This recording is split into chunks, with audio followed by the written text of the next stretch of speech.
diskusi, tanya jawab, dan yang terakhir adalah penutupan. Baik, untuk membuka acara pada pagi hari ini, marilah kita bersama-sama memulai dengan membaca Bismillah. Bismillahirrahmanirrahim. Acara yang pertama yaitu adalah sambutan lagu Indonesia Raya.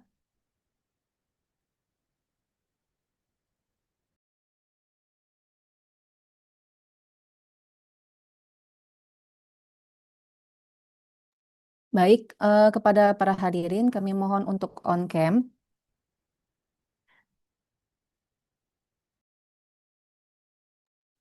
Baik, kita mulai.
Himne Universitas Jambi.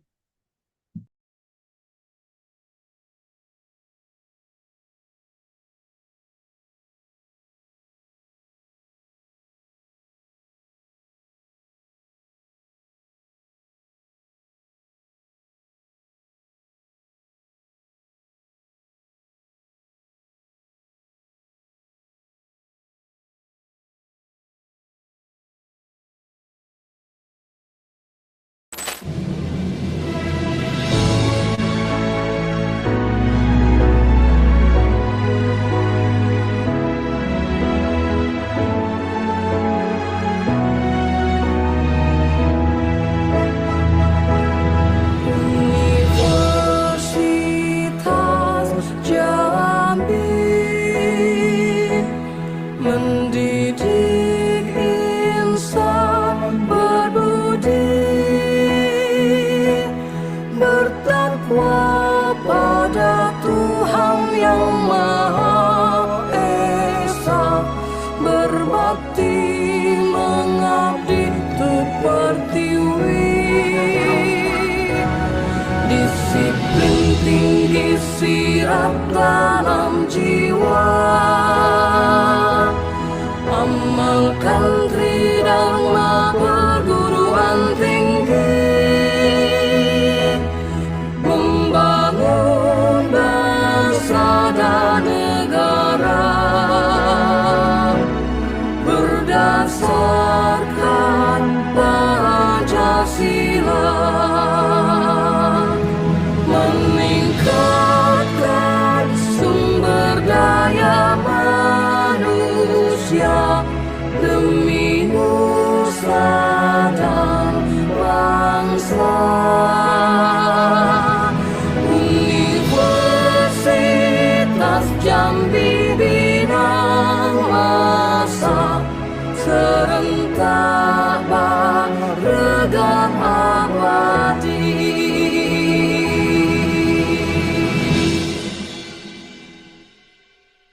Mars Fakultas Kedokteran dan Ilmu Kesehatan.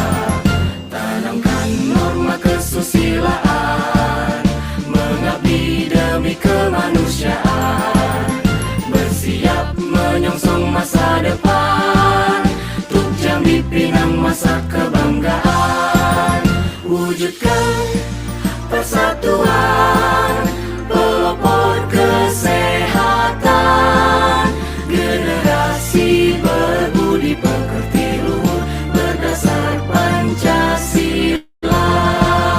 Fakultas Kedokteran dan Ilmu Kesehatan bersatu padu berbakti untuk negeri.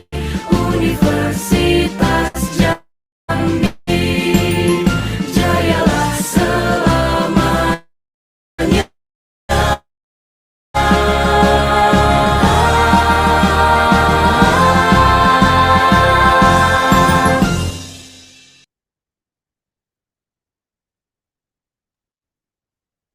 Baik, memasuki acara selanjutnya adalah sambutan dari Bapak Dekan Fakultas Kedokteran dan Ilmu Kesehatan Universitas Jambi yang hari ini akan diwakilkan oleh Ibu Wakil Dekan Bidang Akademik dan Kerjasama, yaitu Ibu Dr. Fitrianti SPDVE. Kepada Ibu Dr. Fitrianti SPDVE, waktu dan tempatnya kami persilakan. Terima kasih Ibu Dr. Fitrianingsih sebagai moderator pada acara kita pada hari ini. Assalamualaikum warahmatullahi wabarakatuh. Selamat pagi, salam sejahtera untuk kita semua. Yang saya hormati Ibu Ketua Jurusan Farmasi dan Profesi Apoteker, Ibu Indri Maharani, kemudian Ibu Kaprodi Pendidik Program Studi Profesi Apoteker, Ibu Dr. Alisma, kemudian juga tidak lupa saya menyapa Kaprodi Program Studi S1 Farmasi, Ibu Puspa, serta Bapak Ibu dosen farmasi dan profesi apoteker yang sudah hadir dalam acara sosialisasi kita pada pagi hari ini. Tidak lupa juga saya mengucapkan terima kasih dan apresiasi yang sebesar-besarnya kepada para peserta sosialisasi kita pada hari ini, para pimpinan atau perwakilan dari berbagai sekolah tinggi dan universitas yang tentu saja memiliki program studi farmasi ya di sekolah tinggi tempat Bapak Ibu bekerja. Pada kesempatan ini tidak lupa saya menyampaikan permintaan maaf dari Bapak Dekan yang tidak bisa bergabung bersama kita pada pagi hari ini karena ada acara atau kegiatan lain yang bersamaan dan kegiatan ini. Tentu saja Bapak Dekan tetap akan memberikan dukungan dan support kepada kita semua tentang kegiatan kita, sosialisasi program studi profesi apoteker. Gitu ya, Bapak Ibu. Jadi pada kesempatan ini saya pada saat ini sebagai wakil dekan 1 FKIK Unja mewakili Bapak Dekan akan memberikan sambutan dan sebagai juga pembukaan gitu ya, memperkuat pembukaan acara pembukaan kita pada hari ini tentang sosialisasi program studi apoteker FKIK Unja. Jadi sebagaimana sudah kita ketahui, program studi apoteker ini sudah berjalan lebih kurang 1 tahun ya, Bu Indri. Sekarang ini kita akan menerima kembali gelombang kedua. Ya, gelombang kedua ini pun kami sudah gelombang kedua penerimaan program profesi apoteker. Dan ini semester kedua gitu ya. Semester sudah berjalan 1 semester, kemudian ini berjalan semester yang kedua, dan ini juga kami sudah membuka gelombang kedua untuk PMB profesi apoteker. Dari situ kami menyampaikan juga Bapak Ibu bahwa terdapat tren peningkatan peminatan terhadap program profesi apoteker di FKIK Unja ini. Tentu saja itu tidak lepas dari dukungan Bapak Ibu dosen di farmasi yang sudah memiliki kemampuan kompetensi yang sangat mumpuni, serta fasilitas kampus kami pada saat ini sudah alhamdulillah semakin baik. Kami sudah memiliki gedung baru diperkuat dengan fasilitas kampus yang sudah sangat baik. SDM atau dosen-dosen yang juga sudah mumpuni, sudah beberapa sekarang ini sudah ada lagi dosen yang menyelesaikan program doktornya ya, Ibu Fitrianingsih yang baru selesai, Ibu Uci Lestari ya, itu sangat merupakan hal-hal pendukung dari program profesi apoteker kami yang saat ini sudah berlangsung lebih kurang 1 tahun, dan tren peminatan terhadap profesi ini sudah sangat baik dan terlihat adanya keminatan yang terus-menerus gitu. Tidak lupa kami mengucapkan apresiasi dan terima kasih sebesar-besarnya kepada Bapak Ibu dosen di program studi farmasi dan program studi apoteker atas segala usaha dan support kegiatan yang sangat mendukung profesi kita ini. Semoga acara kita tentang sosialisasi penerimaan mahasiswa baru gelombang kedua program studi apoteker ini dapat berlaksana dengan baik pada pagi hari ini, dapat memberikan wawasan dan menampilkan semua hal yang perlu memberikan informasi yang semua hal yang diperlukan oleh peserta sosialisasi kita pada hari ini, baik berupa materi, SDM, fasilitas gitu ya, akan kita sampaikan sehingga Bapak Ibu harapannya mahasiswa lulusan dari universitas yang menghadiri sosialisasi pada hari ini juga dapat bergabung dengan kami di program studi apoteker di FKIK Unja ini. Saya rasa itu saja yang bisa saya sampaikan pada kegiatan ini. Selanjutnya, sosialisasi itu akan dipandu oleh Bapak Ibu dosen dari farmasi dan program studi apoteker. Sebelumnya saya minta maaf, mungkin saya tidak bisa mengikuti kegiatan ini sampai dengan selesai, karena setelah ini ada juga acara lain. Tentu Bapak Ibu dosen farmasi dan apoteker mengerti bahwa kegiatan itu sama pentingnya dengan sosialisasi ini. Saya rasa itu saja sambutan saya pada hari ini. Terima kasih atas waktunya. Semoga kegiatan kita bisa berjalan dengan baik dan memberikan manfaat bagi kita semua. Terima kasih. Assalamualaikum warahmatullahi wabarakatuh. Waalaikumsalam warahmatullahi wabarakatuh. Wabarakatuh. Wabarakatuh. Baik, terima kasih kami ucapkan kepada Ibu Wakil Dekan Bidang Akademik dan Kerjasama Fakultas Kedokteran dan Kesehatan, Ibu Dr. Fitrianti SPDV atas sambutan dan arahannya. Sebelum kita masuk ke acara selanjutnya yaitu pembacaan doa, mungkin saya mohon izin untuk kita foto bersama dulu karena tadi Ibu Wakil Dekan 1 juga ada kegiatan, jadi biar kita lengkap terlebih dahulu. Kepada para peserta, kami mohon untuk mengaktifkan kameranya agar kita sesi foto dulu. Mohon bantuannya untuk operator. Kita kasih arahan nanti ya. Dalam hitungan 3, kepada Bapak Ibu mungkin yang belum, dan para calon mahasiswa, mohon untuk diaktifkan kameranya.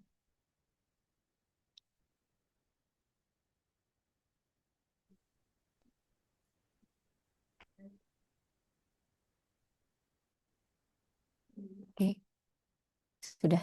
Baik, kita mulai. Sudah. Oke, baik. Dalam hitungan 3. 1, 2, 3. Selanjutnya, 1, 2, 3. Oke, selanjutnya 1, 2, 3. Oke, selanjutnya 1, 2, 3. Oke, selanjutnya 1, 2, 3. Oke, yang terakhir 1, 2, 3. Oke.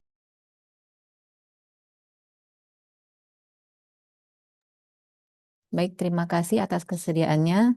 Acara selanjutnya adalah pembacaan doa oleh Bapak Apoteker Mariski Ponda Winata SFAM M Famklin kepada Bapak Apoteker Ponda. Waktu dan tempatnya kami persilahkan.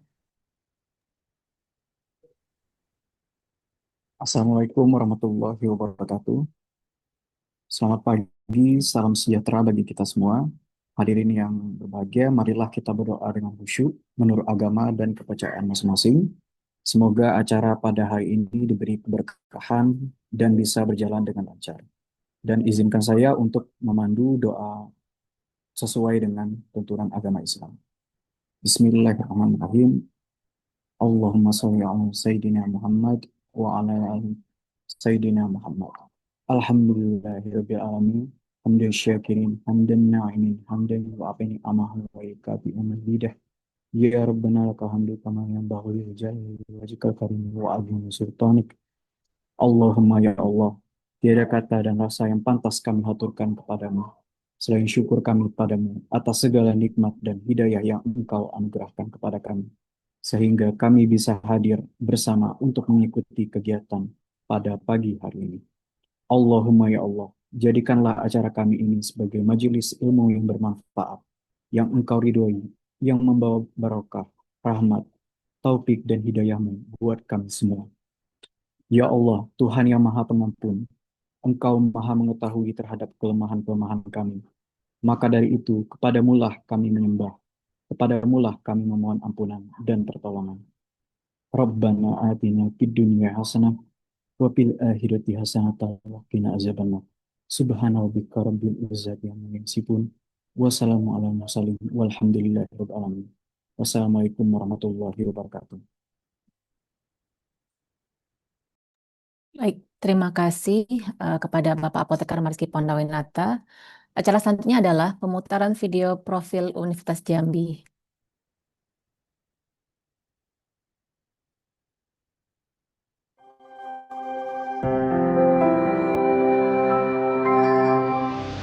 Assalamualaikum warahmatullahi wabarakatuh. Salam sejahtera untuk kita semua. Saya, Rektor Universitas Jambi, beserta Sivitas Akademika mengucapkan selamat datang di Universitas Jambi. Saat ini, Universitas Jambi telah terakreditasi unggul dan memiliki visi World Class Entrepreneurship University. Universitas Jambi menawarkan 56 program studi sarjana dan 10 program diploma yang telah terakreditasi baik sekali, terakreditasi unggul, dan telah terakreditasi internasional. Saya mengajak seluruh putra-putri terbaik di Provinsi Jambi untuk mengikuti seleksi nasional penerimaan mahasiswa baru tahun 2025 melalui tahapan seleksi nasional berdasarkan prestasi dan seleksi nasional berdasarkan tes. Unja pilihan yang tepat untuk Anda melangkah lebih maju, sukses di masa depan. Mari bergabung di Universitas Jambi, inovatif, unggul dalam kompetisi. Wassalamualaikum warahmatullahi wabarakatuh. Universitas Jambi unggul dan menjadi a World Class Entrepreneurship University. Sejak tahun 1960, diawali berdirinya Akademi Perniagaan Jambi di bawah naungan Yayasan Perguruan Tinggi Jambi. Akademi inilah yang menjadi cikal bakal terbentuknya kampus unggul yang dikenal dengan Universitas Jambi. Kami memiliki 7 fakultas terbaik dan 1 program pasca sarjana. Pertama, Fakultas Ekonomi dan Bisnis dengan 5 program studi diploma, 6 program studi sarjana, 3 program studi magister, dan 1 program doktor. Fakultas Hukum memiliki 3 program studi sarjana, 2 program studi magister, dan 1 program doktor. Fakultas Kedokteran dan Ilmu Kesehatan memiliki 5 program studi sarjana, 3 program profesi, dan 1 program studi magister. Fakultas Sains dan Teknologi memiliki 2 program studi diploma dan 13 program studi sarjana. Fakultas Pertanian memiliki 1 program studi diploma, 6 program studi sarjana, 1 program profesi, dan 2 program studi magister. Fakultas Peternakan memiliki 2 program studi diploma, 2 program studi sarjana, dan 1 program studi magister. Fakultas Keguruan dan Ilmu Pendidikan memiliki 21 program studi sarjana, 1 program profesi, dan 8 program studi magister. Dan program pasca sarjana memiliki 5 program studi magister dan 3 program doktor. Program studi yang ada di Universitas Jambi telah terakreditasi baik sekali dan unggul. Capaian akreditasi internasional telah diraih oleh 14 program studi dari Fakultas Pertanian, Peternakan, Sains dan Teknologi, Ekonomi dan Bisnis, serta Fakultas Hukum. Modernisasi perkembangan infrastruktur Universitas Jambi berkelas dunia melalui pembangunan gedung Unifek sebagai gedung perkantoran rektorat gedung kuliah bersama, student center dan laboratorium, gedung Fakultas Kedokteran dan gedung pasca sarjana, serta beberapa bangunan terintegrasi lainnya. Kami juga didukung dengan fasilitas disabilitas yang nyaman dan tersebar di seluruh lingkungan Universitas Jambi.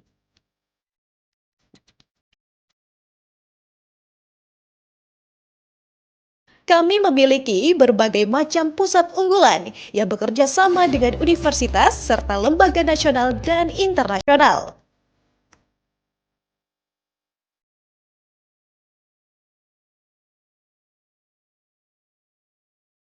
Sebanyak 54 aplikasi yang kami miliki sebagai layanan pendukung Tridharma berbasis digital dengan sistem yang terintegrasi. Dukungan penuh universitas terhadap program-program kemahasiswaan dibuktikan dengan capaian prestasi mahasiswa di bidang akademik dan non-akademik, baik di tingkat nasional dan internasional. Penelitian dan pengabdian dosen dan mahasiswa telah banyak menghasilkan produk bertaraf internasional.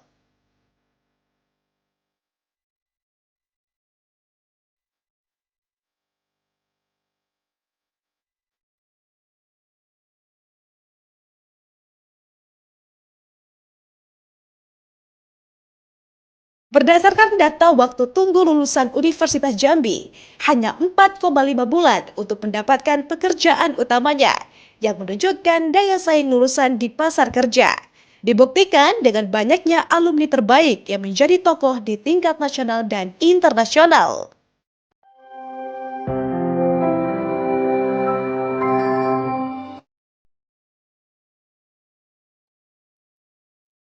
Baik, tak lupa saya ingatkan kepada seluruh peserta untuk dapat mengisi link kehadiran yang telah dikirimkan dalam chat.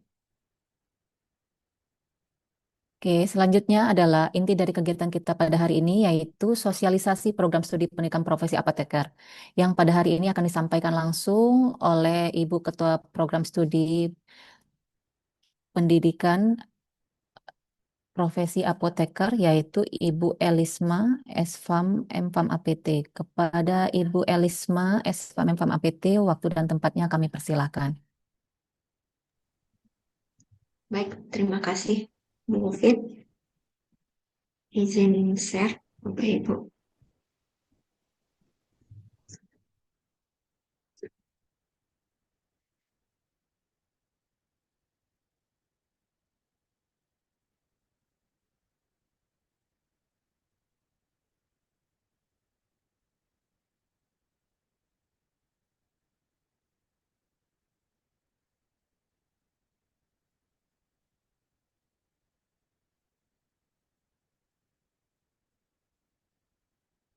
Baik, Assalamualaikum warahmatullahi wabarakatuh. Waalaikumsalam warahmatullahi wabarakatuh. Selamat pagi, salam sejahtera bagi kita semua. Yang kami hormati, Ibu Wakil Dekan Bidang Akademik Kerjasama dan Sistem Informasi, Dr. Fitriyanti SPDV. Kemudian yang kami hormati, Ibu Ketua Jurusan dan Ibu Ketua Program Studi Farmasi, Fakultas Kedokteran dan Ilmu Kesehatan. Yang kami hormati pimpinan perguruan tinggi farmasi, kemudian dosen perguruan tinggi farmasi, serta para alumni dan mahasiswa perguruan tinggi farmasi yang sudah bergabung pada Zoom kita di pagi hari ini. Sebelum saya mempresentasikan tentang program studi profesi apoteker, izinkan kami memaparkan sedikit tentang sejarah berdirinya dari PSPPA Unja sendiri. Jadi PPSPA Unja ini itu berada di bawah Fakultas Kedokteran dan Ilmu Kesehatan Universitas Jambi. Fakultas Kedokteran dan Ilmu Kesehatan itu berada di wilayah Buluran, Telanegpura yang berdekatan dengan RSUD Raden Matahir di Kota Jambi. Jadi kalau Bapak Ibu misalnya dan teman-teman ya, kalau misalnya mencari informasi Izin Bu sekitar Elis, em, ya Bu Fi. layarnya ini belum full screen ya, mungkin bisa di slideshow. Ya, Bu Fi. Ya, terima kasih Bu Elis.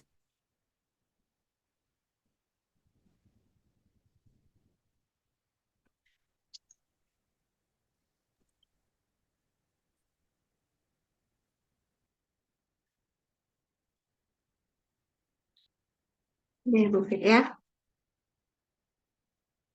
Baik Bapak Ibu, teman-teman kita lanjutkan.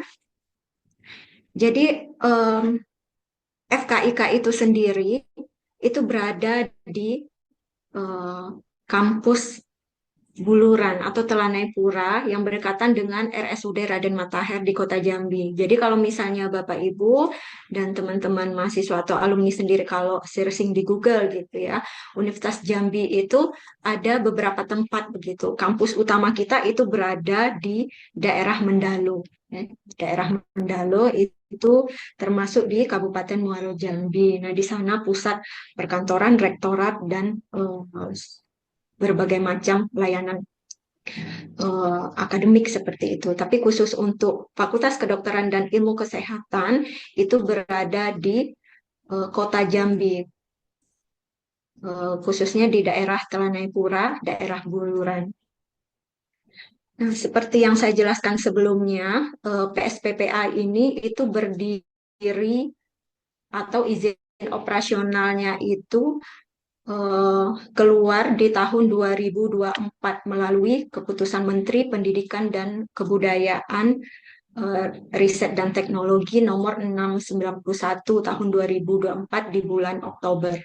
Jadi untuk penerimaan mahasiswa baru itu sendiri kita sudah melakukan penerimaan pertama itu di semester genap ya, di semester genap pada tahun 2024 pada bulan Desember. Jadi untuk penerimaan kali ini itu kita lakukan di semester ganjil untuk angkatan kedua seperti itu.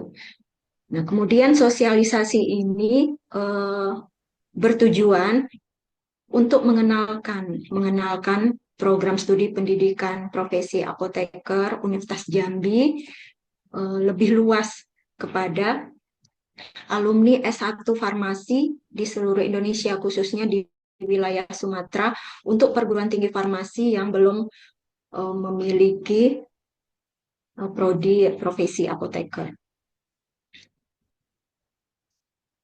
Baik, kita lanjutkan. Visi dari program studi profesi apoteker Universitas Jambi yaitu unggul dalam praktek kefarmasian, khususnya kesehatan komunitas dan lingkungan yang berorientasi pada pharmapreneur. Jadi visi ini dipayungi oleh visi Fakultas Kedokteran dan Ilmu Kesehatan serta visi dari Universitas Jambi, di mana misinya adalah menyelenggarakan pendidikan profesi apoteker yang bermutu, yang menghasilkan apoteker yang dapat mengidentifikasi, menyelesaikan masalah sesuai dengan yang tertera di SKAI atau Standar Kompetensi Apoteker Indonesia.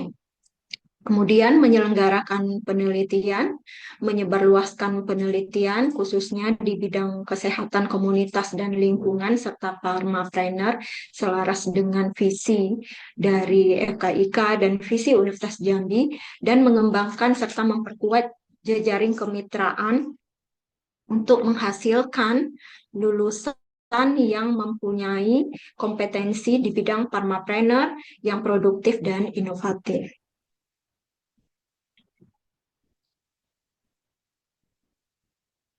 Untuk struktur kurikulum di program studi profesi apoteker Universitas Jambi, kita mempunyai SKS total 36 SKS yang terbagi menjadi 2 semester.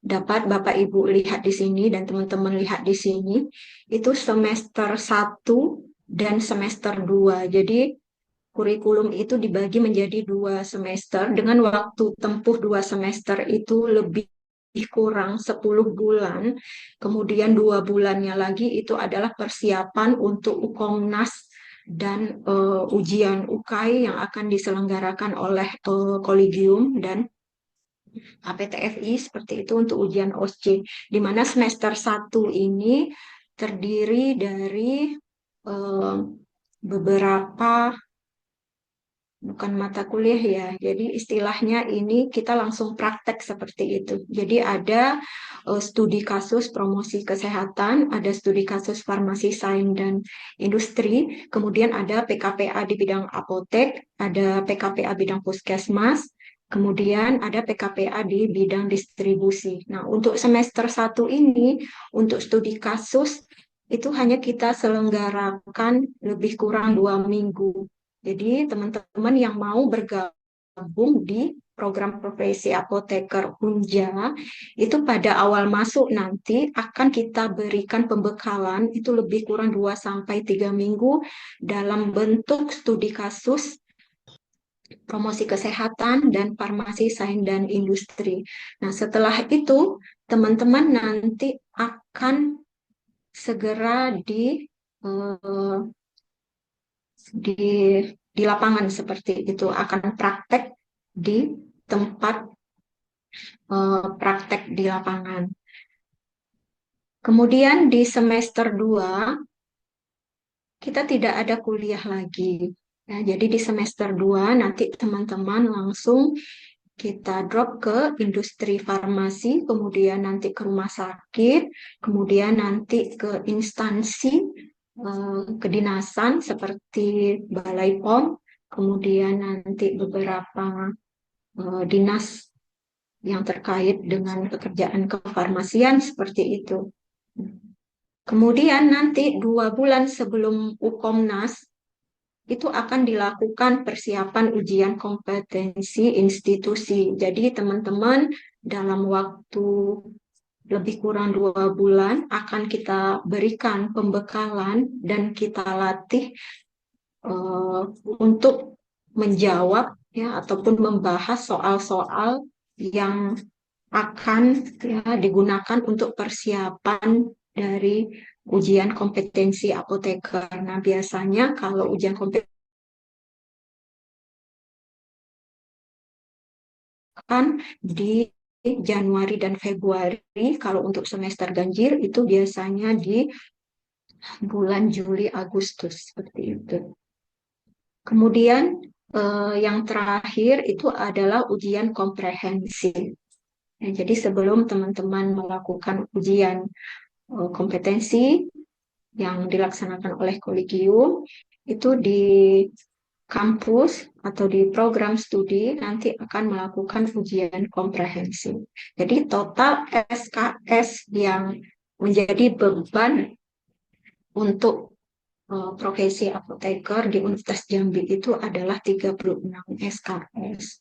Ya, jadi kalau kita lihat dari peraturan yang terbaru, Permendikbud yang terbaru, untuk SKS profesi itu dulu itu maksimal minimal 33 ya, tapi kalau sekarang itu minimal 36 SKS gitu. Jadi memang ada beberapa perguruan tinggi yang SKS-nya bisa saja sampai 39 atau lebih seperti itu.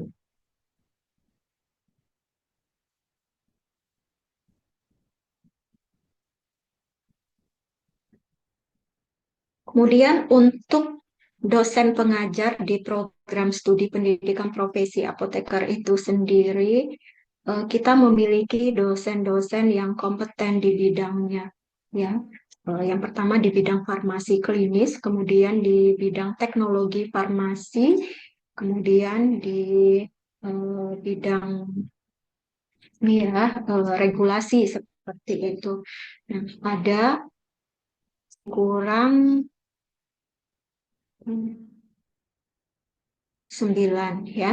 dosen yang mengajar di PSPPA. Jadi sifatnya dosen ini nanti bukan mengajar seperti di kelas gitu ya, teman-teman ya.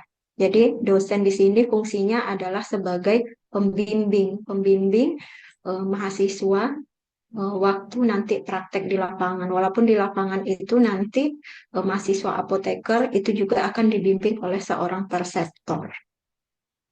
Nah, untuk S1, untuk dosen S1 sendiri ya, S1 kita mempunyai lebih kurang 19 dosen ya yang mengajar untuk S1 farmasi. Jadi jumlah ini sangat mumpuni ya untuk mencapai ya kompetensi yang harus dimiliki oleh seorang apoteker nantinya.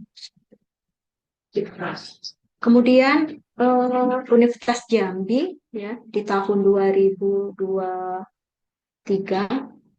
juga sudah melatih perseptor. Jadi perseptor ini adalah apoteker yang bekerja ya di sarana kefarmasian yang telah memiliki sertifikat boleh membimbing mahasiswa apoteker seperti itu. Jadi ini namanya adalah perseptor. Kami sudah melatih ya, lebih dari 50 orang perseptor yang berasal dari beberapa wahana praktek begitu ya, termasuk apotek, puskesmas, rumah sakit, pedagang besar farmasi, industri maupun di pemerintahan. Tempat Jadi untuk mengirimkan mahasiswa ke wahana praktek itu kita sudah mempunyai pembimbingnya seperti itu. Jadi kemudahan itu akan kita dapatkan karena kita sudah melatih lebih dari 50 orang perseptor. Nah, kemudian untuk sarana dan prasarana yang kita miliki di Fakultas Kedokteran dan Ilmu Kesehatan itu adalah yang pertama berupa gedung, ya, gedung perkantoran dan perkuliahan. Ya, ini adalah gedung Fakultas Kedokteran dan Ilmu Kesehatan yang terdapat di Kampus Buluran, Telanai Pura, Kota Jambi. Kemudian fasilitas yang kita miliki antara lain adalah ruang pendidikan dan penunjang. Jadi ada ruang kuliah, kemudian ada ruang diskusi, kemudian ruang laboratorium, perpustakaan, atau ruang baca. Ini berada di di gedung baru. Kemudian ruang dosen, kemudian kita punya ruang studio, ya, studio yang digunakan untuk melaksanakan acara atau pertemuan dan seremonial seperti itu. Kemudian Unja sendiri juga memiliki apotek pendidikan yang nantinya juga akan dijadikan salah satu tempat PKPA mahasiswa apoteker seperti itu. Jadi apotek pendidikan Universitas Jambi ini berada di kampus utama di kampus Mendalu. Nah, di apotek ini itu juga sudah ada apoteker dan para dosen yang mengajar di prodi farmasi itu juga memiliki sertifikat perseptor yang nantinya dapat membimbing mahasiswa dalam PKPI. Kemudian salah satu syarat untuk UKOM, ya, ujian kompetensi apoteker adalah kepemilikan dari ruang CBT. Jadi kita juga sudah memiliki ruang CBT yang selama ini sering digunakan untuk ujian kompetensi profesi, baik itu profesi dokter ataupun nurse ataupun profesi lainnya begitu dari institusi atau kampus lainnya yang bekerja sama dengan UNJA yang tidak memiliki fasilitas CBT itu bekerja sama dengan UNJA dan melakukan CBT, ujian CBT itu di kampus Universitas Jambi. Dan CBT, ruang CBT ini kita sekarang memiliki dua ruangan gitu ya. Satu di gedung yang lama, satu lagi di gedung yang baru. Nah, kemudian yang paling penting juga ya itu ada ruang OSC atau skill lab. Jadi kita memiliki 2 ruang OSC, yang satu itu di gedung lama, yang satu lagi ruang OSC di gedung baru. Untuk wahana praktek,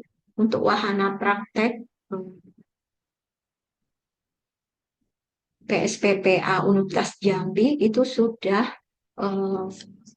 memiliki kerjasama dengan beberapa wahana praktek. Nah, yang pertama ini contohnya saja, sebenarnya lebih banyak dari ini begitu ya, teman-teman.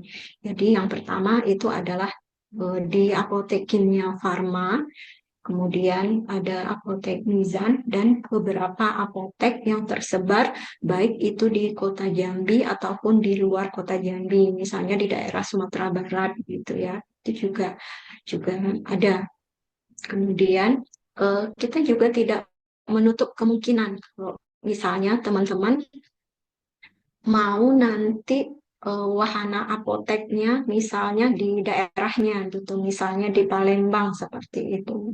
Asalkan apotek tersebut memiliki syarat-syarat yang memang diperbolehkan sebagai wahana praktek. Jadi syaratnya itu apoteker penanggung jawab dari wahana praktek itu harus sudah memiliki sertifikat per sektor. Ya, jadi tidak menutup kemungkinan kita bekerja sama dengan instansi atau wahana praktek, kemudian nanti akan menempatkan mahasiswa apoteker di sana.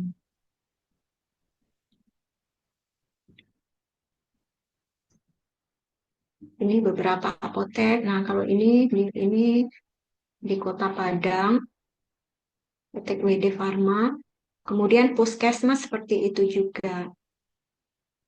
Di wahana praktek yang kedua, yang wajib ditempuh oleh mahasiswa apoteker itu adalah PKPA di puskesmas. Jadi kita sudah menjalin kerjasama dengan dinas pendidikan yang menaungi puskesmas di wilayahnya. Gitu. Jadi teman-teman yang PKPA ya, nanti akan kita tempatkan di beberapa puskesmas. Kemudian rumah sakit. Alhamdulillah kita sudah bekerja sama dengan beberapa rumah sakit, baik itu yang ada di kota Jambi maupun di luar kota Jambi. Memang kita utamakan sebenarnya untuk praktek profesi apoteker itu minimal adalah akreditasi rumah sakitnya itu adalah B, baik ya. Kita usahakan seperti itu karena itu merupakan salah satu syarat utama seperti itu untuk penempatan mahasiswa apoteker. Beberapa di antaranya itu adalah RSUD Raden Matahir dan RSUD Suhardi Harjolukito yang di Jogja. Nah, yang saat ini yang akan akan ditempati oleh mahasiswa angkatan 1. Kemudian untuk selanjutnya itu ada RSUP Dr. Sitanala di Jakarta, kemudian RSUP Persahabatan, dan beberapa rumah sakit lainnya di Kota Jambi. Tidak menutup kemungkinan juga nanti akan kita kembangkan kerjasama dengan beberapa rumah sakit yang ada di Sumatera begitu ya, ataupun di Pulau Jawa. Kemudian untuk wahana pedagang besar farmasi, ya, tempat praktek dari pedagang besar farmasi di Kota Jambi itu sendiri sudah sangat banyak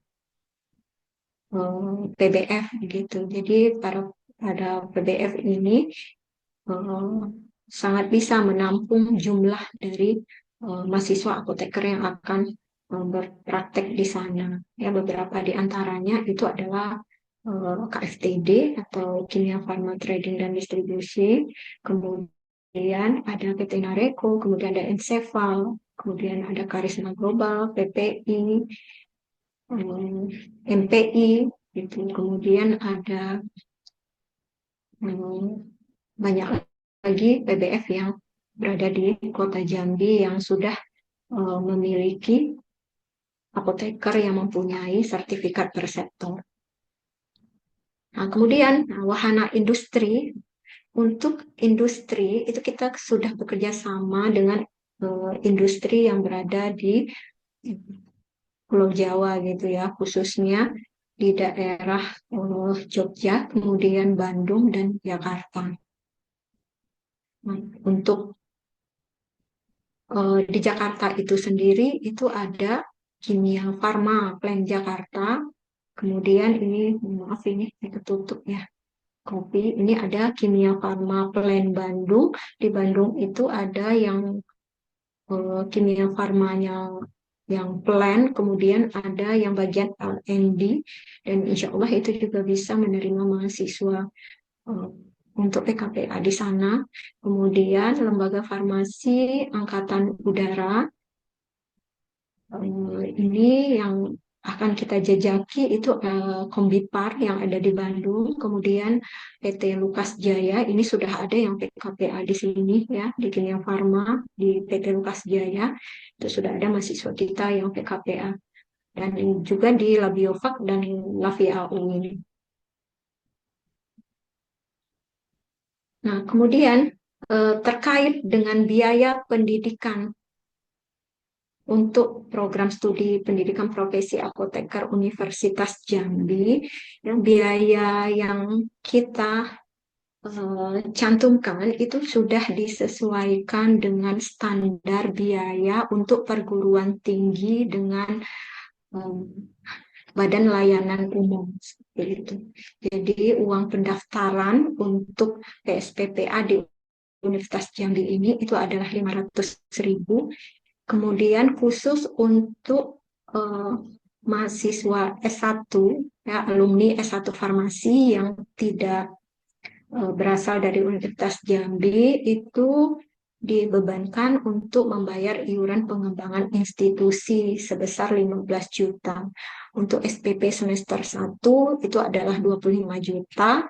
Untuk SPP semester 2 juga 25 juta. Jadi total biaya pendidikan selama 2 semester itu adalah 65.500.000. Nah, biaya ini itu sudah include dengan pembayaran honor perseptor, kemudian pembayaran di tempat praktek PKPA, dan biaya ini itu di luar biaya UKOMUS. Seperti itu.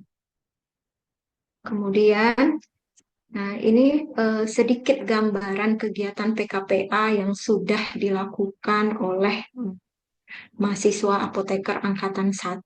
Ini ada kegiatan Promkes di Puskesmas, kemudian ini ada kegiatan pelayanan informasi obat yang dilakukan di apotek. Kemudian ini ada ini di industri, ini di Kimia Farma Plan Jakarta. Jadi ada sekarang itu ada 2 orang mahasiswa yang sudah PKPA di sana. Nah, bagaimana cara mendaftar PSPPA di Universitas Jambi?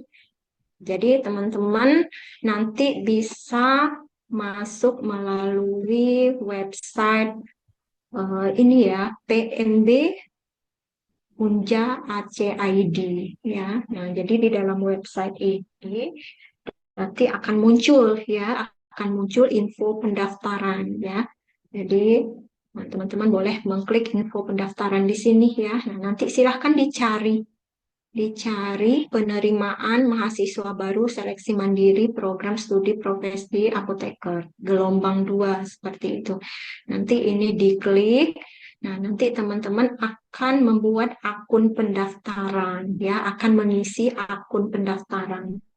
Setelah diisi akun pendaftaran, nanti teman-teman harus mencetak kartu pendaftaran. Nah, di kartu pendaftaran itu nanti akan tercantum ID tagihan pendaftaran. ID itu bisa nanti dibawa ke bank untuk membayar registrasi pendaftaran gitu ya, atau bisa pembayarannya dilakukan melalui ATM ataupun mobile banking ya, tergantung dengan yang teman-teman bisa seperti itu.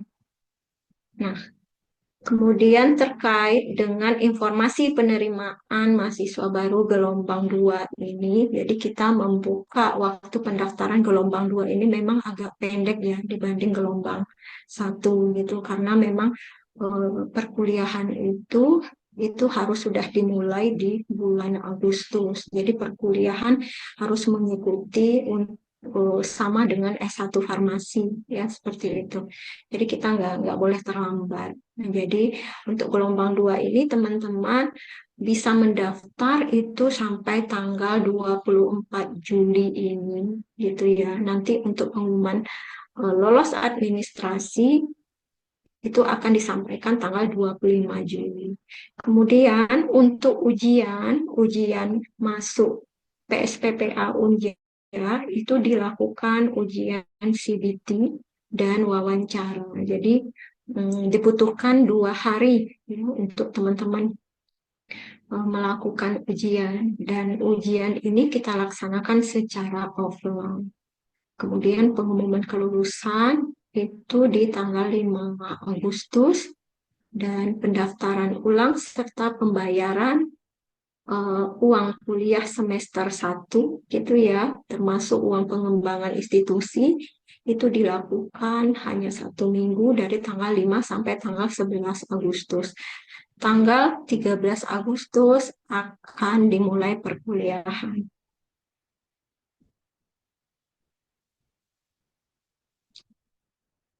Oke. Nah, untuk teman-teman nanti yang berminat atau ingin mencari informasi yang lebih jelas tentang apoteker Unja itu dapat menghubungi kontak person ini gitu ya. Jadi teman-teman nanti boleh bertanya tentang apa saja terkait dengan PSPPA Unja dan kami harapkan teman-teman yang di sini itu dapat bergabung bersama kami di program studi pendidikan profesi apoteker Unja.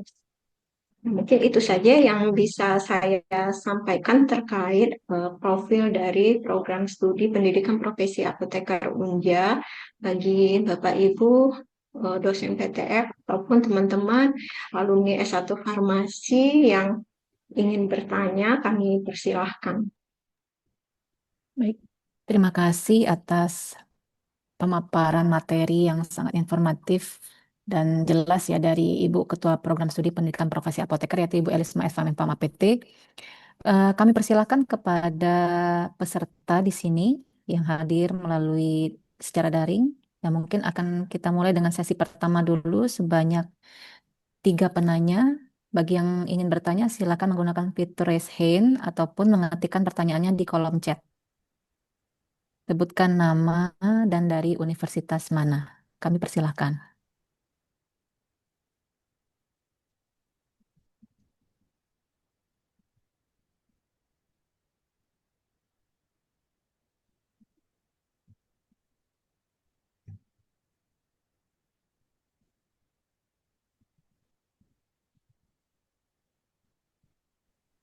Kepada para peserta, silahkan untuk bertanya menggunakan fitur raise hand ataupun melalui kolom chat yang tersedia. Atau mungkin jika bukan dari calon mahasiswanya, dari Bapak Ibu dosennya, dari masing-masing perwakilan institusi, kami persilahkan.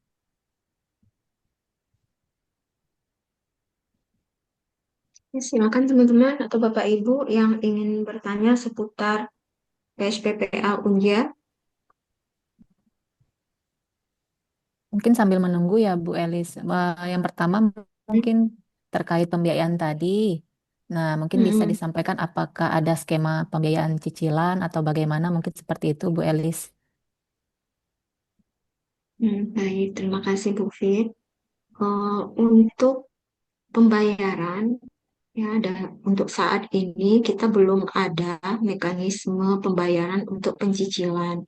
Jadi semester 1 itu uang pengembangan institusi, iuran pengembangan institusi untuk dari non alumni, kemudian SPP semester 1 itu harus dibayarkan seperti itu. Dan memang untuk apoteker ini perkuliahannya itu hanya ini ya, kegiatannya itu hanya 10 bulan karena 2 bulan itu kita gunakan untuk persiapan Komnas gitu dan kegiatan Komnas itu sendiri. Jadi sebenarnya teman-teman ketika masuk gitu ya, nggak terasa tiba-tiba sudah mau UKOM gitu ya. Itu yang disampaikan oleh mahasiswa yang ada sekarang ya, baru masuk kemarin baru kuliah di bulan Februari ya. Nah, ini sudah di semester 2 sekarang sudah berada di industri farmasi. Nanti di bulan Oktober mereka sudah selesai ya, selesai PKPA dan mereka sudah siap-siap untuk Ukomnas di bulan Januari ataupun Februari gitu. Jadi memang sangat cepat ya, dinamikanya sangat cepat kalau yang untuk apoteker ini. Ya. Jadi teman-teman karena kita juga baru gitu ya, jadi persyaratan yang kita apa namanya yang kita keluarkan ya untuk pendaftaran itu tidak begitu ketat gitu ya. Kalau kita lihat di flyer tadi ya untuk persyaratannya mohon izin ya Bu Fit ya di share screen saja ini untuk persyaratannya.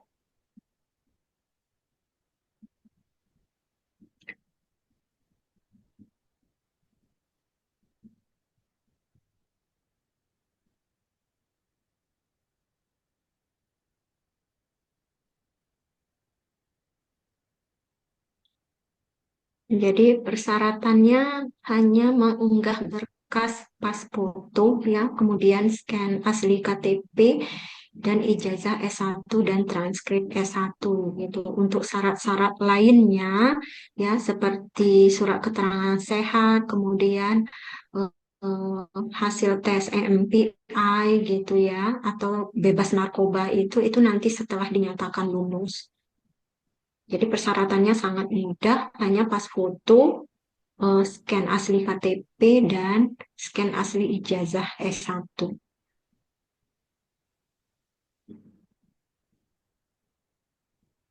Oke, mungkin udah jelas ya. Pada para peserta mungkin sudah ada inspirasi mungkin untuk bertanya ya. Kami persilahkan bisa menggunakan fitur raise hand, tidak apa-apa ya, karena di sini kita terkait dengan sosialisasi. Jadi inilah kesempatan. Ya, atau mungkin jika belum bisa menggunakan fitur raise hand, bisa menggunakan kolom chat. Nanti kita akan bacakan pertanyaannya. Silakan dari adik-adik calon mahasiswa mungkin ya, mahasiswa apoteker maksudnya ya, karena ini rata-rata pasti sudah di tugas akhir ya. Oke, izin bertanya dulu. Oke, baik Bu Ini Elis. Ini ada titipan pertanyaan dari teman yang dari STKSI. Kebetulan mereka itu lagi komprehensif, jadi yang awalnya mau ikut join, sehingga nggak sempat untuk ikut join. Jadi ada titipan pertanyaan terkait persyaratan pendaftaran itu kan kita mensyaratkan transkrip ijazah yang asli, scan-nya ya. Kemudian untuk nilai juga yang asli. Nah, teman-teman mahasiswa yang dari STKSI ini kebetulan untuk yang baru-baru belum mendapatkan ijazah maupun transkrip yang asli. Nah, itu ketika mau mendaftarkan, ikut mendaftarkan, apakah dibolehkan semisal menggunakan SKL ataupun transkrip yang mungkin legalisir awal yang di print out dari siapa. Mungkin begitu saja titipan pertanyaan dari teman-teman. Terima kasih atas kesempatannya.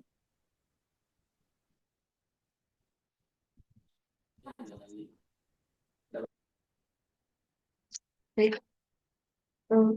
mohon izin Bu Santi, tadi agak kurang terdengar ya, mungkin karena sinyal atau gimana. Maksudnya ini ya, belum dapat ijazah gitu ya?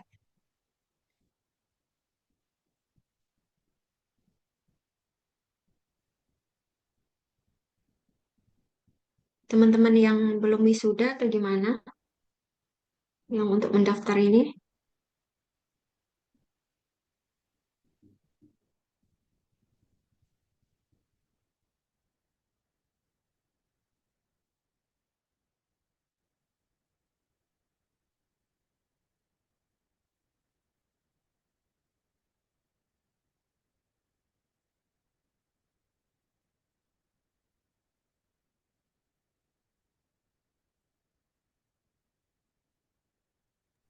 Ya, izin Bu Elis, maaf karena pindah Ya, ya, tempat tadi. Terkait santai. pertanyaan dari teman-teman yang dari Stikes HI itu Mm-mm. mahasiswanya udah lulus, sudah yudisium gitu Bu. Cuman kan Mm-mm. untuk pengeluaran transkrip ataupun ijazah asli itu mereka diharuskan wisuda dulu.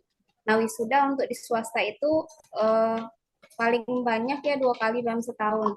Nah, bisa jadi mungkin hanya 1 kali dalam setahun. Jadi misalkan mau menargetkan, mau mendaftar nih, kita di gelombang yang kedua kita ini, kan paling lambat Mm-mm. tanggal 24. Nah, yang sudah Mm-mm. yudisium kemarin, bulan-bulan lalu gitu, mereka kan mau ikut daftar, tapi terhambat dengan syarat kita itu yang harus ijazah asli maupun transkrip asli. Gitu. Mm. Ya, baik, Bu Santi, terima kasih gitu ya. Jadi teman-teman, pada prinsipnya ketika kita sudah yudisium gitu ya, berarti pemesanan nomor ijazah itu sudah dilakukan oleh kampus gitu ya. Jadi berbeda dengan zaman dahulu gitu kan. Kalau zaman dahulu kita mendaftar wisuda dulu gitu ya. Kemudian barulah nanti ada nomor ijazahnya. Nah, kalau nomor ijazah itu kan sekarang sudah dari pusat gitu ya. Jadi ketika kita daftar yudisium, biasanya kampus sudah memesan itu nomor ijazahnya. Jadi nanti nomor ijazah yang didapatkan itulah nanti yang akan dituangkan di ijazah dan transkripnya gitu ya. Saya rasa itu eh, bisa kita pertimbangkan Bu Santi dengan SKL gitu, tapi harus ada SKL-nya gitu ya, surat keterangan sudah lulus untuk S1 farmasinya gitu. Dan mungkin nanti perlu kita tanyakan gitu periode wisudanya kapan seperti itu. Jadi nanti setelah menempuh program perkuliahan gitu ya, dan kalau dinyatakan diterima, itu nanti setelah wisuda itu harus segera untuk melengkapi dokumen ya, ijazah dan transkripnya gitu. Mungkin itu Bu Santi. Baik, terima kasih Bu Elis. Nanti akan saya sampaikan ke rekan-rekan yang dari Stikes HI. Baik, terima kasih banyak Bu Santi. Ini ada pertanyaan di kolom chat nih Bu Elis dari Dian dari Padang. Ini menanyakan terkait bagaimana dengan akreditasi PSPPA Unja dan apakah ini nantinya akan mempengaruhi saat melamar kerja. Oke, baik, Mufid, terima kasih. Ya. Untuk akreditasi PSPPA Unja saat ini, kita memperoleh akreditasi baik ya dari LAMPTKes gitu ya. Jadi setiap program studi baru itu akan diberikan akreditasi sementara yang baik gitu. Jadi akreditasinya itu baik. Dan itu nanti akan di-upload oleh LAMPTKes di Forlabdikti seperti itu ya. Nah, kalau misalnya berkaitan apakah mempengaruhi saat melamar kerja, ya setahu saya kalau untuk CPNS selama ini gitu ya, itu tidak mempersyaratkan akreditasi apalagi gitu. Jadi mungkin tergantung pekerjaannya apa gitu ya. Pekerjaan yang dilamar itu apa gitu. Ya bisa saja mungkin ada yang mempersyaratkan, ada yang tidak gitu. Tapi kalau untuk yang CPNS kan rasanya nggak ada ya. Rasanya itu tidak ada akreditasinya, harus ini, harus itu nggak ada gitu ya. Dan insya Allah ya untuk awal tahun nanti di tahun 2026 gitu ya, kita juga akan eh, melakukan ya reakreditasi untuk program studi pendidikan profesi apoteker ini termasuk untuk S1 farmasi juga karena eh, S1, reakreditasi S1 dan profesi itu sejalan sekarang tidak bisa terpisah gitu ya. Dan mudah-mudahan nanti teman-teman ya sebelum tamat ya itu akreditasinya juga sudah berubah gitu. Kan masa perkuliahannya 1 tahun. Seperti itu. Jadi pada saat ini itu akreditasinya baik. Mungkin itu jawabannya, Bu Fi. Baik, Bu Elis ya, jelas ya untuk jawaban dari pertanyaan tadi. Mungkin dari peserta lainnya ada yang ditanyakan, silahkan. Mungkin bagi yang ini ya Bu Elis, ada pertanyaan juga. Jika dia statusnya bekerja itu bagaimana Bu Elis? Apakah tetap bisa melamar? Mungkin dari beberapa hadir di sini ada juga yang sudah bekerja ya, karena kan tadi syaratnya 10 tahun ya Bu Elis ya. Nah, itu Iya, bagaimana? benar. Terima kasih, Bu Fit. Jadi untuk yang sudah bekerja seperti itu ya, karena kegiatan dari perkuliahannya ini berupa praktek semua gitu ya, berupa praktek kerja profesi. Nah, itu memang kita tidak bisa sambilan bekerja begitu. Ya, kita tidak bisa sambilan bekerja karena kalau sudah di wahana praktek itu sudah full dari pagi sampai sore. Atau mungkin kalau ada yang di apotik itu kadang ada shift malam juga gitu ya, dari sore sampai jam 9 atau jam 10 malam. Jadi kalau misalnya memang untuk yang bekerja ya, bekerja eh, paruh waktu atau gimana, nah mungkin eh, agak kesulitan nanti menyesuaikan. Apalagi untuk yang PKPA industri itu biasanya dilakukan di Pulau Jawa, di daerah Jakarta, Bandung, dan di Jogja seperti itu. Ya, jadi teman-teman harus memastikan ya jika ingin melakukan pendaftaran dan mendaftar di PSPPA Ulia, memastikan izin dari pimpinan untuk menempuh pendidikan seperti itu. Oke, baik, Bu Elis, terima kasih atas penjelasannya. Mungkin masih ada yang ingin ditanyakan dari para peserta yang telah hadir di Zoom hari ini. Silahkan. Untuk eh, Pak Ponda, boleh minta tolong kita share aja ya ini flyer di sini ya, di apa namanya ini, di chatnya. Mungkin teman-teman mau download flyernya gitu ya, mau baca-baca. Mungkin ada yang malu mungkin bertanya di apa namanya di Zoom ini gitu. Mungkin nanti teman-teman boleh ya di Japri nanti boleh ya, Japri saja. Ini kita Oke, kita baik, Bu Elis. kita Ini mainkan. kebetulan ada satu lagi nih dari Vina ya. Izin bertanya Bu, saya Vina dari Lampung. Ini untuk terkait penerimaan gelombang kedua, Bu Elis, apakah masih ada kuota atau jumlah penerimaan mahasiswanya itu bagaimana? Ya, jadi untuk gelombang 2 ini itu kita menerima hanya 20 orang mahasiswa seperti itu ya. Bukan kita nggak mau banyak menerima, tapi memang persyaratan ya untuk prodi PSPPA 1 tahun pertama setelah berdiri itu maksimal hanya menerima 20 orang mahasiswa seperti itu.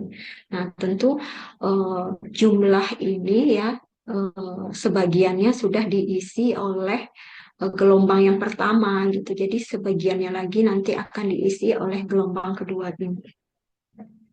Begitu Mbak Vina. Baik, terima kasih Bu Elis atas penjelasannya. Mungkin yang lain dari apa yang sudah disampaikan. Oke, ini ada nih. Nah, oke Bu Elis, ini kebetulan ada dari alumni kita ya, Bidi nih. Oh ya, Mengenai PKPA industri, Bu Elis, ini waktunya berapa lama? Seperti itu, Bu Elis. ya terima kasih. Oke, di Didi ya, ini angkatan 2013 ini kan masih usia. Oke, baik di untuk industri itu kita 5 SKSD, jadi lebih kurang 1,5 bulan di sana. 1,5 bulan, lebih kurang 5 minggu. Nanti ada waktu yang diberikan untuk menyiapkan laporan gitu ya, laporan yang lain itu lebih kurang 1,5 bulan di industrinya, di tempat industrinya gitu. Baik, mungkin sudah jelas ya. Jadi 1,5 bulan ya, Bu Elis ya, karena dia 5 SKS. Ini mungkin sama ya dengan yang di rumah sakit juga bagaimana, Bu Elis? Kalau di rumah sakit karena SKS, beban SKS-nya itu lebih besar, itu kita 2 bulan. Jadi lebih kurang ya lebih kurang 2 bulan, 2 bulan lebih lah, lebih kurang 45 hari untuk di rumah sakit. Oke, empat baik. puluh lima hari kerja gitu ya. Jadi kalau masuk hari libur itu minggu ya lebih kurang 2 bulan. Kalau di rumah sakit 2 bulan. Oke, baik, Karena Bu rumah Elis. sakit memang paling lama di antara PKPA yang lainnya. Iya. Baik, ya mungkin kepada para peserta ini berikut kita sudah mengirimkan ya flyernya, ya mungkin bisa diunduh ya. Oke, ini ada juga pertanyaan Bu Elis. Ya, jadi semakin ke sini semakin banyak ini pertanyaannya. Oke, Iya. untuk kuota 20 orang tersebut, jumlah pasti untuk jatah eksternalnya berapa ya, Bu? Nah, ini Bu Elis. Silakan Bu Oke, Elis. jadi eh, siapa Zidan ya. Jadi Mas Zidan seperti ini ya. Eh, kita itu sebenarnya nggak ini ya, tidak mematok gitu ya kuota eksternal eh, jumlahnya harus berapa gitu ya, karena kita juga melihat jumlah pendaftar yang dari internal itu berapa. Kalau misalnya jumlah pendaftar internal itu tidak banyak, berarti kuota untuk eksternal itu pasti banyak. Dan saat ini gitu ya, saat ini itu lebih banyak eksternal ya, yang sudah mendaftar itu lebih banyak eksternal. Ada memang beberapa itu adalah internal seperti itu. Jadi kalau ditanya berapa kuotanya itu belum ini nggak bisa kita buat ya, nggak bisa kita pasang misalnya 10 atau berapa gitu ya. Pokoknya tercukupi untuk 20 orang mahasiswa tadi gitu. Oke, baik. Terima kasih Bu Elis. Ini pertanyaan selanjutnya Bu Elis. Dari Anissa Silvi. Jadi pertanyaan adalah kalau misalkan nanti untuk PKP Puskesmas dan rumah sakit itu bisa mengacu, ya menunjuk maksudnya ya tempat praktek di daerah asal atau tidak seperti itu. Baik, Silvi. Sebenarnya untuk praktek itu bisa ya, bisa. Kalau misalnya ada request gitu ya, kami mau praktek di puskesmas di wilayah kami gitu, seperti itu gitu ya.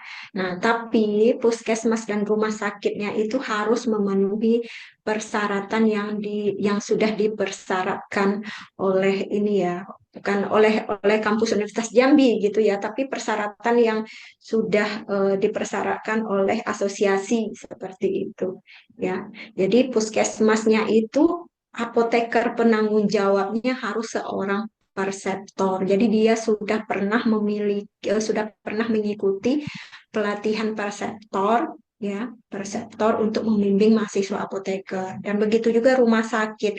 Rumah sakitnya itu harus memiliki apotekernya harus memiliki sertifikat perseptor, dan kami lebih mengutamakan untuk rumah sakit minimal tipe B gitu ya, minimal minimal tipe B ya, karena kalau di daerah kan biasanya tipe C ya, tipe C yang banyak gitu ya. Kenapa harus tipe B? Ya mungkin Bu Fit bisa menjelaskan. Bu Fit, minimal harus tipe B kenapa gitu. Baik ya Bu Elis, terima kasih. Jadi sebenarnya ya menyambung penjelasan Bu Elis, kenapa harus rumah sakit tipe B? Karena kita kan ada pertimbangan subspesialistiknya ya.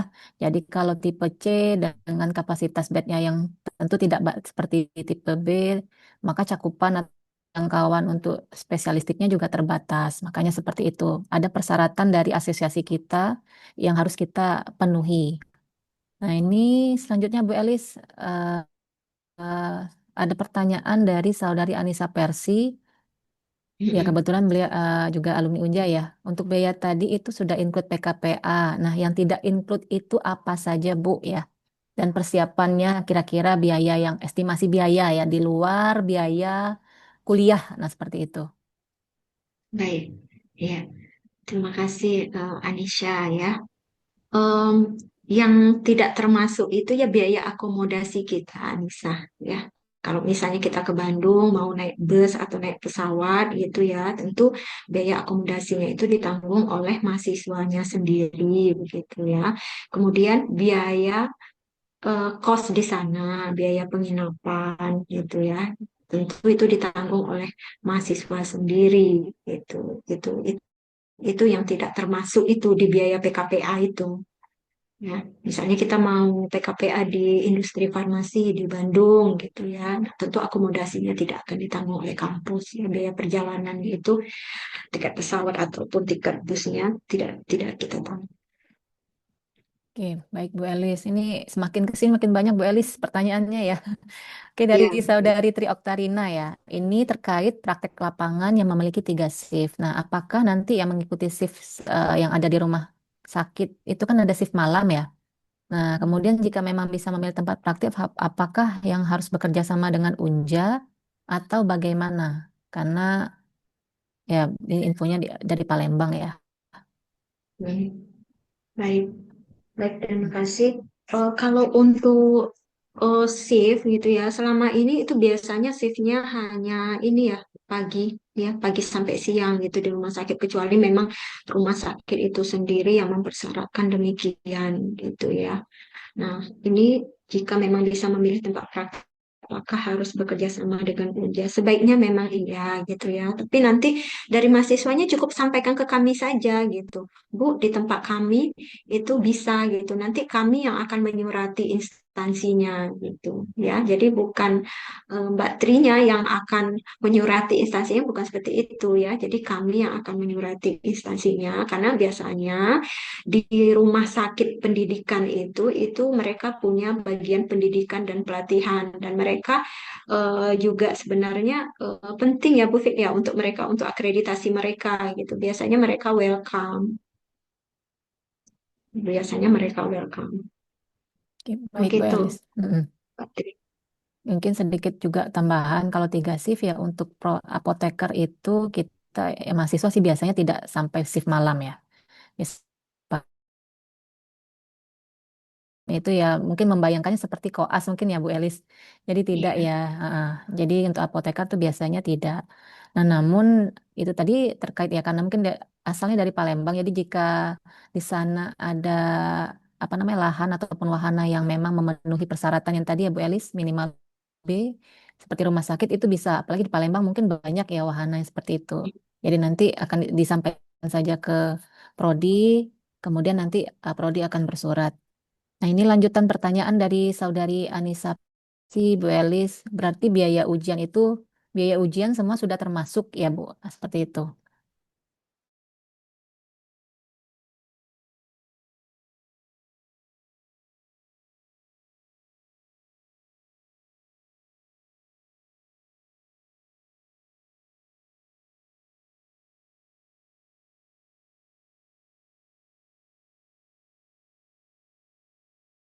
Nanti pembayarannya kan bukan ke kampus gitu ya. Ya, itu akan dibayarkan ke kolegium farmasi nanti. Nah, itu ditanggung oleh mahasiswanya sendiri. Dan kalau kemarin itu kalau nggak salah 400.000 kalau yang periode Februari kemarin untuk UKOMNAS. Yang kolegium ya, yang dilaksanakan oleh kolegium itu ujian CBT. Kalau ujian OSC itu lebih kurang berapa ya kemarin ya? 600 atau berapa itu yang untuk di APTFI. Itu untuk UKOMNAS ya. Kalau biaya PKPA honor pembimbing, perseptor lapangan, kemudian biaya lahan, ya itu semuanya dibayarkan oleh kampus. Baik, rasanya sudah jelas ya. Pertanyaan lanjutan dari saudari Tri Oktarina, Bu Elis. Jadi misalnya nih ada apotik, puskes, rumah sakit, yang lain-lain yang Lembang itu berarti bisa diajukan tidak Bu Elis seperti itu. Oke, ya Mbak Tri, selama apotik, puskes, dan RS-nya itu memenuhi persyaratan ya, yang seperti yang kita sebutkan tadi itu bisa. Ya, kita juga eh, mau ini ya memperbanyak jejaring gitu ya, memperbanyak jejaring ya salah satunya ya dengan menerima mahasiswa yang dari luar kota Jambi gitu ya, dari berbagai daerah seperti itu kan kita juga ingin memperbanyak jejaring untuk kerjasama ya, khususnya di PKPA ini. Baik Bu Elis, terima kasih atas jawabannya ya, yang sudah sangat lengkap. Apakah masih ada yang ingin bertanya? Kami persilahkan sebelum mungkin kami menutup ya kegiatan ini. Silakan bagi para calon mahasiswa ya, calon mahasiswa program studi profesi apoteker. Nah, silakan. Sepertinya tidak ada lagi. Ibu Elis. Baik, Baik. sebelumnya kami ucapkannya terima kasih banyak ya Bu Elis atas materi dan juga pemaparan serta penjelasan yang telah disampaikan. Mudah-mudahan ya bermanfaat ya. Baik, para hadirin yang kami hormati, jadi demikianlah rangkaian acara sosialisasi program studi pendidikan profesi apoteker Fakultas Kedokteran dan Ilmu Kesehatan Universitas Jambi. Semoga kegiatan ini bermanfaat ya, jadi memberikan gambaran ya secara lengkap kepada para calon apoteker ya. Kemudian karena tadi saya membuka dengan pantun, maka izinkan saya menutup juga dengan pantun ya. Oke, di ladang rambutan banyak bersarang. Datang kawan dari Salolangun. Harapan kita ke depan cemerlang. Semoga program studi profesi apoteker Unja ke depannya semakin maju dan unggul. Oke, selanjutnya elok berseri sinar mentari, menyapa lembut bumi sepucuk Jambi. Terima kasih atas semua partisipasi dan sampai jumpa di PSPPA Universitas Jambi. Oke, kami ucapkan terima kasih atas kehadiran dan partisipasinya dan saya selaku pembawa acara pada hari ini mohon maaf jika selama memandu kegiatan ini banyak terdapat kekurangan dan kekhilafan. Kami tutup dengan mengucapkan alhamdulillahirabbil alamin dan wassalamualaikum warahmatullahi wabarakatuh. Waalaikumsalam warahmatullahi wabarakatuh. Oke. Oke, terima kasih Bu Fit, terima Ya, kasih terima kasih. Bapak Ibu dan teman-teman semua. Kita tunggu ya pendaftarannya di PSPPA Unja. Terima kasih. Iya, terima kasih. Silih ya.